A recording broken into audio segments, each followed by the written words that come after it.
Estamos aqui com o nosso querido Valdo, especialista em meteorologia. Fala um pouquinho pra gente da sua trajetória.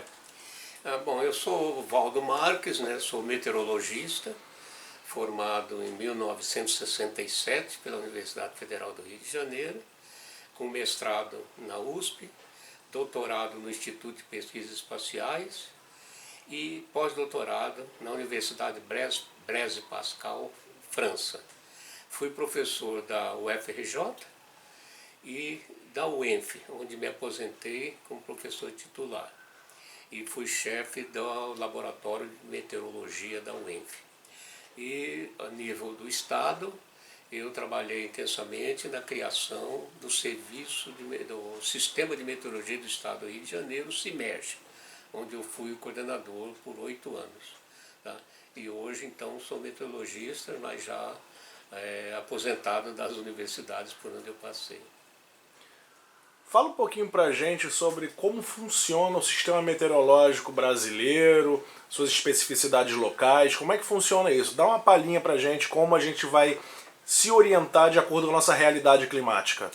Bom, em primeiro lugar temos que considerar que o Brasil tem um território muito grande e tem uma variedade de climas, né? Regiões climáticas como no sul, no norte, Amazônia, no nordeste, centro-oeste e sudeste. Então temos uma diversidade de clima nesse território.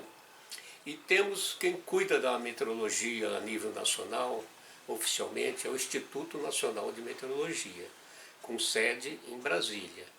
E temos outros órgãos meteorológicos chamados setoriais, como o da Marinha, da Aeronáutica, e tem também um serviço especializado na Amazônia, né, onde tem uma preocupação toda especial lá com a floresta amazônica. E este Instituto Nacional de Meteorologia se organiza em distritos que envolvem alguns estados da federação. Não há um distrito para cada estado, mas para um conjunto de estados. Por exemplo, na região sudeste envolve Rio de Janeiro, Espírito Santo e Minas Gerais. Tá? E São Paulo também, desculpa. Não, São Paulo é outro distrito. São esses 3 estados que envolvem aqui no Rio de Janeiro. E aí, mas esses distritos, eles não têm muita autonomia, eles estão bem ligados ao central lá em Brasília, recebem as informações e procura também ajudar na manutenção da rede meteorológica local, né? Então funciona mais ou menos assim. E setorialmente aquela história que eu já falei da Aeronáutica, da Marinha e da Amazônia. Levando em consideração essas realidades locais e essa necessidade local, particularmente quando se trata de eventos que são eventos sazonais, eventos sazonais como chuvas fortes, chuvas de época, como otimizar essa estrutura local que está subordinada a Brasília? Tem como? Como é que a gente faz para conseguir ter uma autonomia maior, um tempo de resposta melhor? Essa é o grande cerne da questão, né? Os estados, alguns deles já estão bem mais organizados, né? Por exemplo, o Paraná tem o sistema chamado CIMEPAR, lá no Paraná, que é razoavelmente bem organizado, e tem a FUNSEMI no Ceará, por incrível que pareça, são os 2 órgãos, vamos dizer, bem estaduais, bem regionais, que funcionam razoavelmente bem. Aqui no Rio de Janeiro, nós já tivemos o Sistema de Meteorologia do Estado do Rio de Janeiro, que tinha o intuito de organizar as instituições daqui do Rio a nível estadual. Tá? É claro que nós temos também depois que falar sobre a questão municipal, mas o Estado do Rio de Janeiro, se nós agora quisermos focar mais no Estado do Rio de Janeiro, aqui na região sudeste, nós devemos dizer o seguinte, que aqui existe uma quantidade razoavelmente grande de instituições que cuidam da meteorologia, como a Aeronáutica, a Marinha, né? O próprio Instituto Nacional de Meteorologia através do seu distrito aqui, o 6º distrito, tem o INEA, tem a própria defesa civil, com CEMADEM estadual, e tem a Prefeitura do Rio de Janeiro. A Prefeitura do Rio de Janeiro está razoavelmente bem organizada, né? Quer dizer, tem aqui um radar meteorológico, tem uma rede de estações pluviométricas, algumas meteorológicas, tem um sistema de comunicação bom, e participa do sistema integrado aqui do município. Todas as vezes que há um temporal, uma coisa catastrófica aqui no Rio de Janeiro, nós vemos que as autoridades municipais estão bem organizadas para fazer isso. Mas o que contrasta isso com o nível estadual? No estado as coisas não estão boas. Nós temos regiões, por exemplo, as regiões serranas, região norte fluminense, Campos, etc., que estão bem desconectadas do nosso problema estadual. Então eu acho que deveríamos focar no estado e às vezes até usando o exemplo do município para expandir isso para o nosso estado. Agora vem uma pergunta exatamente sobre esse tópico. No Rio nós temos o Centro de Operações Rio, que funciona, distribui alertas, tem uma comunicação por vários meios eletrônicos, de SMS, rede de sinais de alerta, que consegue com um certo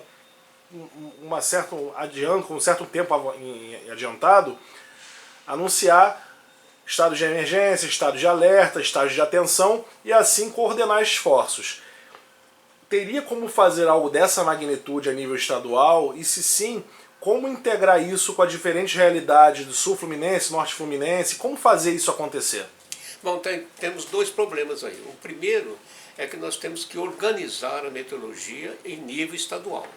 Quer dizer, nós temos que ter uma rede de estações meteorológicas no estado, concentrando isso num centro operacional, pode ser aqui no Rio de Janeiro. Já estamos bem cobertos com radares meteorológicos, tá? Estamos também cobertos com sistema de medida em altitude, né, que isso é feito pela aeronáutica, que faz relativamente bem e a gente pode usar esses dados. Enfim, nós precisamos organizar em nível estadual, talvez usando esse exemplo do município do Rio de Janeiro, para aproveitar todas as potencialidades que existem, umas já instaladas e outras que podem ser instaladas com uma certa facilidade. Por exemplo, uma rede estadual de meteorologia é fundamental, porque nós só podemos saber o que está ocorrendo em alguma região se nós tivermos essas informações. E essas informações podem ser bastante eficientes já há bastante tempo. Como, por exemplo, no CIMERG, quando eu queria saber como é que estão as coisas lá em Campos, eu ia no computador, quero a estação número tal de Campos, o que ela está fornecendo nesse momento. Então, dá um relatório direto lá. Então, isso tudo a gente pode fazer em nível estadual. Então, primeiro, organizar o sistema estadual e depois montar um sistema integrado, né, a nível estadual, onde a comunicação com os 92 municípios do estado tem que ser bastante eficiente, né, e rápida, não pode ficar dependendo de redes convencionais para poder fazer as comunicações. Em geral, quando acontece essas catástrofes, as redes de comunicação também às vezes caem, né? Então nós temos que ter uma rede própria para isso, para se comunicar. E ter a organização também nas prefeituras. Toda prefeitura tem que ter uma coordenadoria ou uma secretaria de defesa civil que possa participar desse sistema.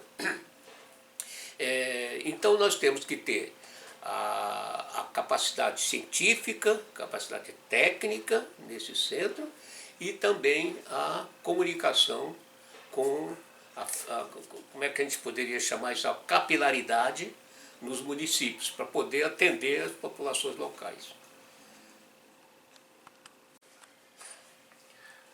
Bom, em vista de toda essa integração necessária, e de a gente falar de Rio de Janeiro, que todo ano nós sabemos que tem um período em específico que tem índices pluviométricos bastante elevados, que é a época entre fevereiro, março e abril. Sempre temos um período que é de altas chuvas. Agora vem a pergunta, com toda essa estrutura de previsibilidade e medição centralizada e bem organizado, com quanto tempo se dá para saber, tecnicamente falando, de algum acumulado de chuvas realmente preocupante? Com quanto tempo dá para saber isso com exatidão?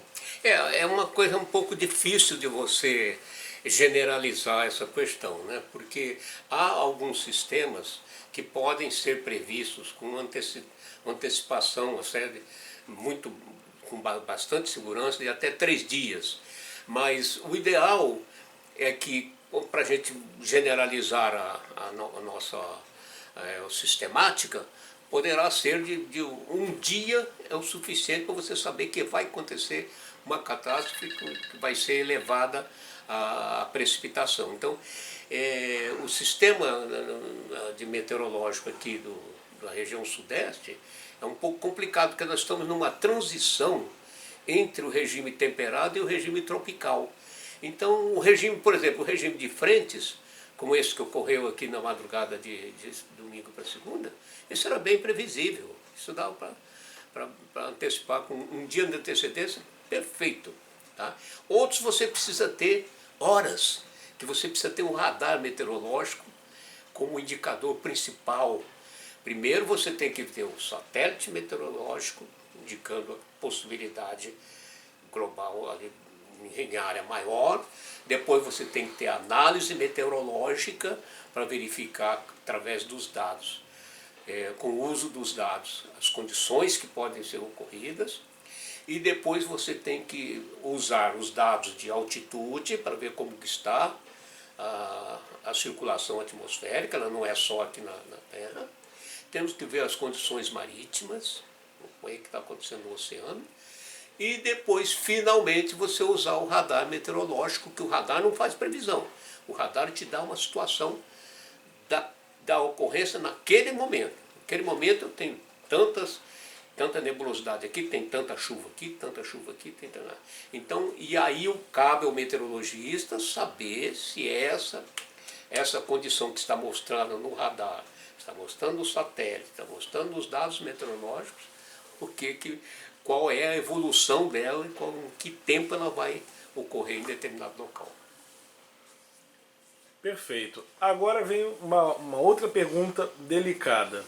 Diante de um fenômeno, como dito aí, que tem horas de previsibilidade, quais seriam, na sua opinião técnica, as medidas mais emergenciais de um centro de controle como esse proposto, aos moldes do Centro de Operações Rio, mas a nível estadual? Quais seriam as medidas mais emergenciais? Que órgãos têm que ser acionados de forma mais rápida para conter qualquer situação diante de uma situação com horas de previsibilidade?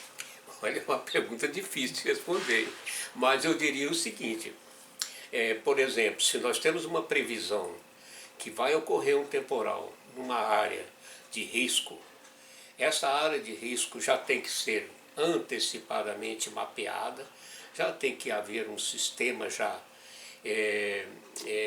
determinado para onde vão se deslocar essas pessoas, para poder retirar essas pessoas saiam dessa área de risco e vão para onde. Então essas pessoas já têm que saber, vai ocorrer isso, eu tenho que sair daqui, tenho que ir para tal lugar.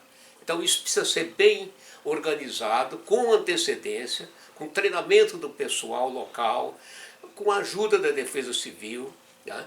Com a ajuda da população local, porque existe também uma questão que a Defesa Civil ela pode utilizar elementos da sociedade na ajuda das providências a serem tomadas quando vai ocorrer um temporal desse numa determinada área. Então, o caso é complexo e nós precisamos examinar caso por caso. Mas o básico é o seguinte, você tem que se organizar isso antes, tem que estar organizado, senão não vamos conter. Outra coisa é a gente também ter aquelas obras emergenciais que possam evitar que uma catástrofe, uma chuva dessa pode se transformar numa catástrofe, um deslizamento de terra, uma coisa tem que ter contenção, um alagamento do rio, uma inundação, quer dizer, todo esse sistema precisa ser conhecido para poder tomar-se ação direta e imediata. Como você disse, como é que nós podemos evitar o maior número de pessoas? É como se fazem lá nos Estados Unidos, né? Quando vem um furacão, eles já sabem com antecedência se esse furacão vai passar para cá ou para lá. Por exemplo, o furacão vem em direção à cabeça da Flórida.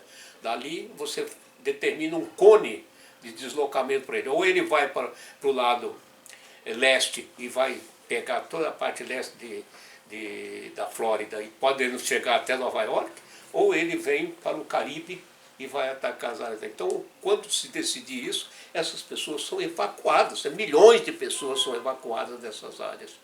E nós aqui, às vezes, não precisamos de evacuar milhões de pessoas, pode ser milhares, né? E podemos tomar uma providência e evitar que haja óbitos e ferimentos, etc.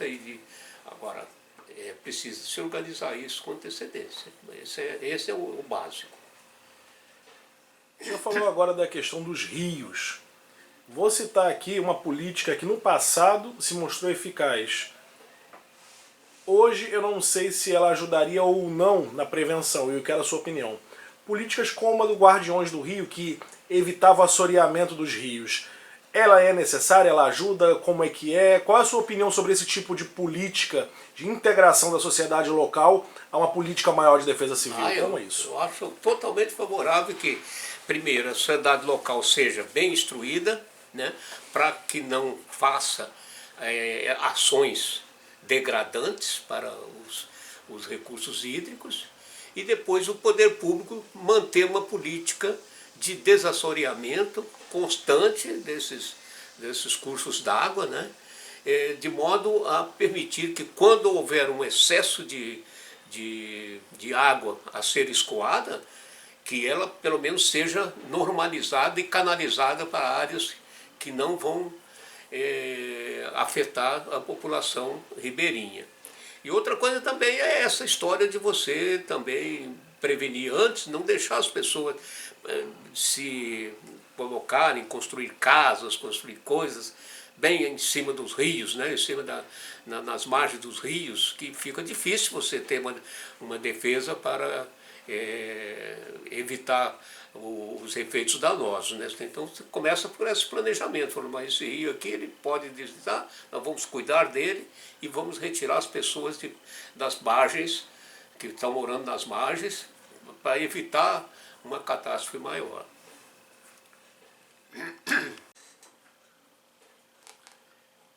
Valdo, eu gostaria que você falasse também do seguinte: o estado do Rio é um estado relativamente novo, né? Meados dos 70.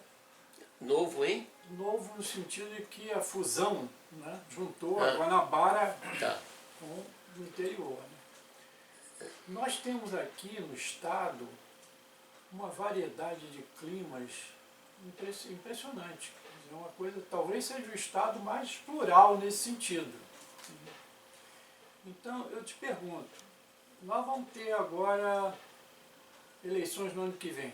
Esse assunto que nós estamos tratando aqui, ele vai ser objeto de política, de discurso, O que você acha que falha, onde é que falha essa chegada da informação e o processamento lá na ponta? Basta ter uma coordenação, uma sala, com que meios fazer isso daí? Bom, esse é o tal negócio, né? Você tem que preparar isso com antecedência, quer dizer, nós precisamos nos organizar, né? Ou seja, nós temos que ter quem vai dar a notícia, quem vai dar a ordem e quem vai receber essas notícias e o que se vai agir, como se vai agir quando você recebe uma notícia dessa. Quer dizer, nós temos que ter uma política de preparação de emergência, de modo que haja os interlocutores de um lado e de outro. Quer dizer, você tem que ter o agente público que vai, após receber informações técnicas, né, e seguras do que está acontecendo no Estado, para quem você vai mandar essas notícias. Você tem que ter os municípios organizados, você tem que ter coordenadorias de defesa civil, e você tem que ter um sistema de comunicação que não seja um sistema normal, comum, tem que ser um sistema bem dedicado a esta ação. Porque quando há um temporal, já dissemos aqui, né, todas as coisas são afetadas, inclusive as comunicações, a eletricidade, essas coisas todas. Então é preciso que nós tenhamos um sistema bem efetivo para cumprir essas obrigações. Não sei se respondi a sua pergunta. Então, o município ele tem a capacidade de auxiliar isso, mas é uma questão do Estado, né? Seria uma política pública centralizada no governo estadual. Correto isso? Correto. Nós temos que ter, além do município ter a sua organização, mas tem que haver uma organização estadual. O Rio de Janeiro, como já dissemos aqui, é um exemplo a ser seguido pelo Estado. Quer dizer, se nós usarmos tecnicamente, né, as atividades que foram implantadas e que são desenvolvidas, já foram testadas inclusive em diferentes ocasiões no município do Rio de Janeiro, podemos fazer isso. É claro que é mais complexo você resolver isso a nível estadual, né? Mas não é coisa impossível. Como o Teodoro falou, eu já sempre dizia isso quando eu era coordenador do CIMERG, o Rio de Janeiro, o estado do Rio de Janeiro realmente é um laboratório para meteorologia. Aqui nós temos montanhas que vão até 2.000 metros de altura, temos vales, temos rios, temos a interação mar-continente, temos a baixada litorânea, nós temos ilhas, temos uma quantidade enorme, uma variedade enorme de ecossistemas aqui no estado do Rio de Janeiro. Temos o norte fluminense que nós detectamos secas lá. É um estudo que nós fizemos no CIMERG, usando 30 anos de dados, detectamos que tem um lugar lá que 20% de decréscimo de chuva na região está se tornando uma área árida, uma região árida. Tá? Hoje melhorou um pouco mais, mas diferentemente de outras áreas, como por exemplo o Vale do Paraíba, que tem muita chuva, aumentado o número de chuva, né? De modo que é uma coisa interessante. Eu tenho um projeto aí que eu estou ainda elaborando, que é até bom falar sobre isso talvez. Eu recebi, quando eu estava dirigindo o CIMERG lá em Furnas, um livro contendo informações sobre a bacia do Rio Paraíba do Sul, de 1910 a 1930. Tá? Dados bastante antigos.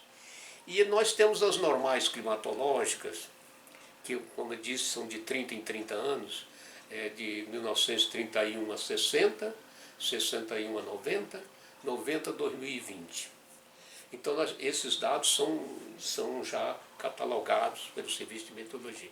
Então, comparar esses dados, mas não temos nada dessa informação oficial, nós não temos do início do século passado. Então, eu tenho um interesse de determinar o que mudou realmente nesses cento e poucos anos, 120 anos, né? Aqui no estado do Rio de Janeiro. E ainda mais contando que a bacia do Rio Paraíba do Sul é maior do que a área do estado do Rio de Janeiro. Maior. O estado do Rio de Janeiro tem cerca de 44 mil quilômetros quadrados e essa área tem 55 mil quilômetros quadrados.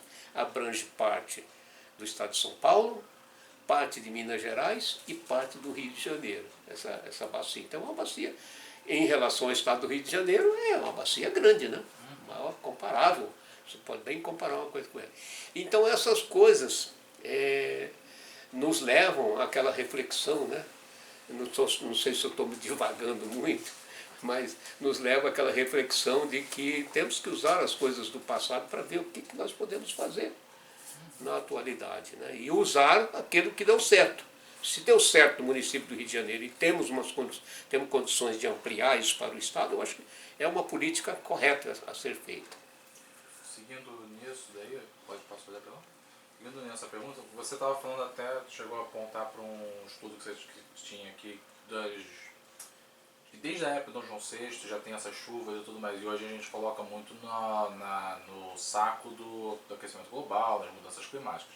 Não menosprezando isso, mas o que você considera que sejam coisas que estão sendo deixadas, sendo ignoradas, né? Coisas que a história do Rio acontece, a história meteorológica do Rio estão sendo ignoradas, que a gente deveria dar atenção para podermos realmente, porque como o Roger falou, nós sabemos já que Petrópolis, Teresópolis, região serrana, que no início do ano vai chover e vai ter problema lá. São Gonçalo também. São Gonçalo e tudo mais. Rio de Janeiro. Questões próprias do Rio de Janeiro que você pode apontar que são ignoradas frequentemente. Só uma pausa que eu só trocar o take aqui. Bom, aí a questão é o seguinte, né? As chuvas torrenciais nesta área ocorrem, como você bem lembrou aí, desde o tempo do Império, né? Nós temos registros aí de 1811, desculpe, né? 3 anos depois que a família real chegou ao Brasil, de uma inundação do Rio de Janeiro catastrófica, né? 7 dias de chuva ininterruptas, que derrubou o Morro do Castelo, o Morro de Santo Antônio, aquela área da Presidente Vargas que vai da Candelária até lá o Viaduto dos Marinheiros, aquele ali virou um verdadeiro rio, só se andava ali de canoa, né? Não sei se tinha barco inflável naquele tempo, mas era de canoa de pescador para você navegar ali. Então, essa história de dizer, não, porque são as mudanças climáticas que estão acontecendo isso. As mudanças climáticas têm o seu, como é que chama, a sua cadência. Eu respeito muito, conheço vários, já fiz muitas palestras a respeito da mudança climática, sei bem como é que isso funciona. Porém, você jogar a culpa das catástrofes que ocorrem por aí nas mudanças climáticas, acho que isso não está correto. Porque o que mudou? As chuvas continuam ocorrendo. No nosso tempo aqui, na nossa escala de tempo, 1966, 1967, a Serra das Araras veio abaixo, né? 38. 500 pessoas mortas, 1988, 1982, 96, teve muitas enchentes que ocorreram, né? Acima daquela média esperada que você diz, né? Todo verão vai acontecer isso. Em alguns anos são piores do que outros, dependendo das condições meteorológicas. Então, não jogar isso por conta das mudanças climáticas não é razoável, eu acho. O que deve ser considerado é o seguinte: o que mudou nisso? Mudou foi a ocupação do solo. Moradias em áreas de risco, o assoreamento dos rios, a falta de limpeza do lixo, das obstruções dos canais de escoamento, das adutoras de escoamento de esgoto. Quer dizer, todas essas questões mudaram muito, a população aumentou tremendamente. Quer dizer, então, uma mesma chuva que ocorreu, de repente, por exemplo, essas águas que ocorreram em 1811 não tenham sido mais catastróficas porque a população era menor naquele tempo. Nós não tínhamos muita população. Hoje aumentou a população, aumentou a moradia em áreas de riscos, aumentou a falta de tratamento adequado dos rios e dos lagos, das regiões baixas da cidade. Então isso aí é que mudou. De modo que, respondendo a sua pergunta, eu acho que é isso. O que mudou foi a ocupação do solo, quer dizer, moradias, construções, até construções mesmo, né? Hoje a nossa cidade, por exemplo, está toda asfaltada, não tem lugar para infiltração da água. A água bateu aqui, está escorrendo, né? Os nossos pequenos riachos que tinha aí todos foram canalizados, então não se sabe se foram canalizados suficientes, né? De modo que é essa a organização, o cenário que a gente vê para hoje. Tá? É essa a minha opinião. Acho que para concluir, fazemos só mais uma pergunta, voltando para a questão dos municípios. O que os municípios poderiam fazer para melhorar essa questão do sistema estadual? Vamos dizer assim, os municípios teriam que ter suas próprias secretarias, seus próprios centros operacionais, ou seriam questão dos municípios terem radares específicos para ajudar no alerta? Como é que um município poderia colaborar com isso? Aí depende do tamanho do município, né? E do local onde está esse município, né? Então há certos municípios que há necessidade de criação de uma organização um pouco maior, né? A nível até de secretaria. Por exemplo, o Duque de Caxias já criou uma Secretaria de Defesa Civil. Eu trabalhei trabalhei como meteorologista-chefe da Secretaria de Defesa Civil de Caxias. Tá? Por quê? Isso em decorrência daquela catástrofe que teve em Xerém. Tá? Também por causa de uma catástrofe criou-se uma estrutura. Mas aí o básico é o seguinte, você tem que ter ou uma coordenadoria ou uma secretaria de defesa civil em cada um dos 92 municípios do Rio de Janeiro.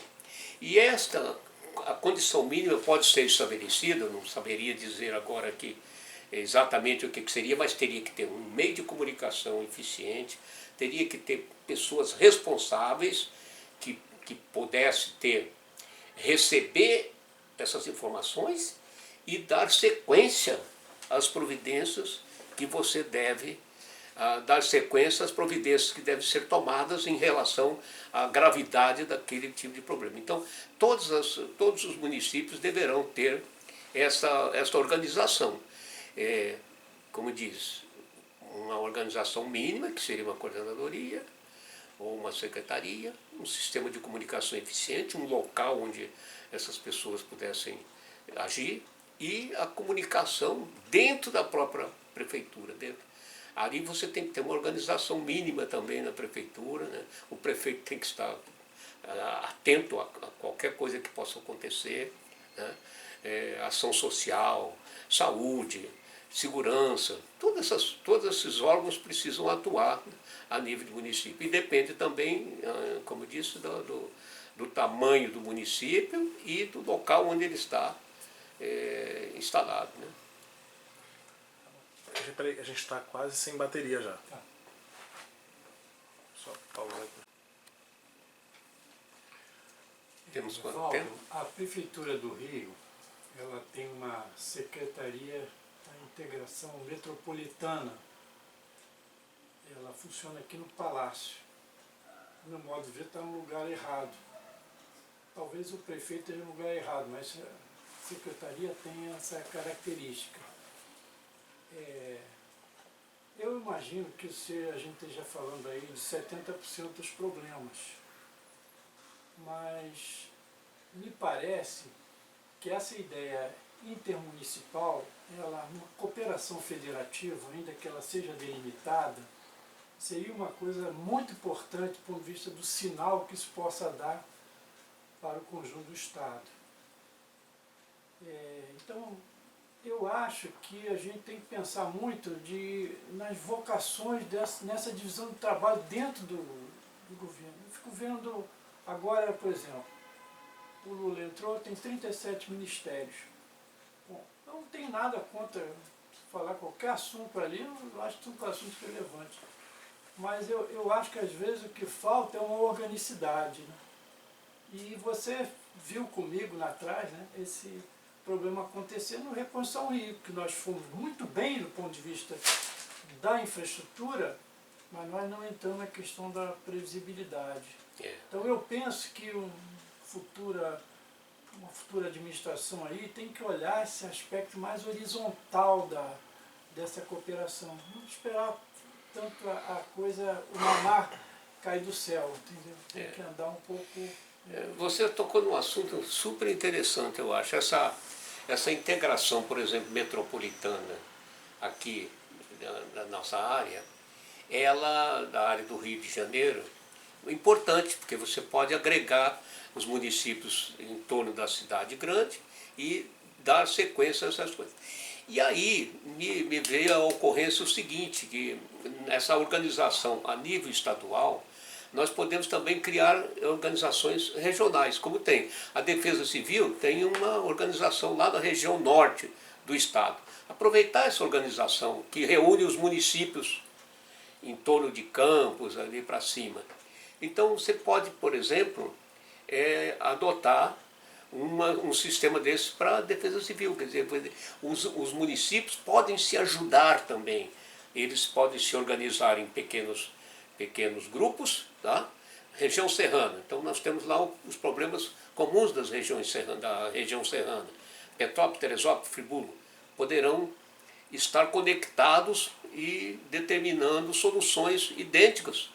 Não precisa um ficar, não, aqui é Friburgo, aqui é Teresópolis. Não, a própria região já pode se organizar e fazer isso. Eu acho que essa é uma situação que poderia ser pensada como uma política pública. Quer dizer, você já pegar o Estado e já dizer, a região de Angra dos Reis, Paraty, que era uma região. Região norte é outra, região metropolitana é outra, região serrana é outra, Vale do Paraíba é outra, região dos lagos, etc. Então você poderia reunir esses municípios, tá, e se organizarem para a defesa civil e contra catástrofes naturais, etc. Bom, com isso aqui eu queria agradecer por essa aula sobre como tratar a meteorologia como um assunto sério, não só como um assunto de entretenimento na TV. Queria agradecer por esse material maravilhoso e dizer aqui para quem tiver dizer agora para gravação e para edição, cortar aqui e emendar. Valeu!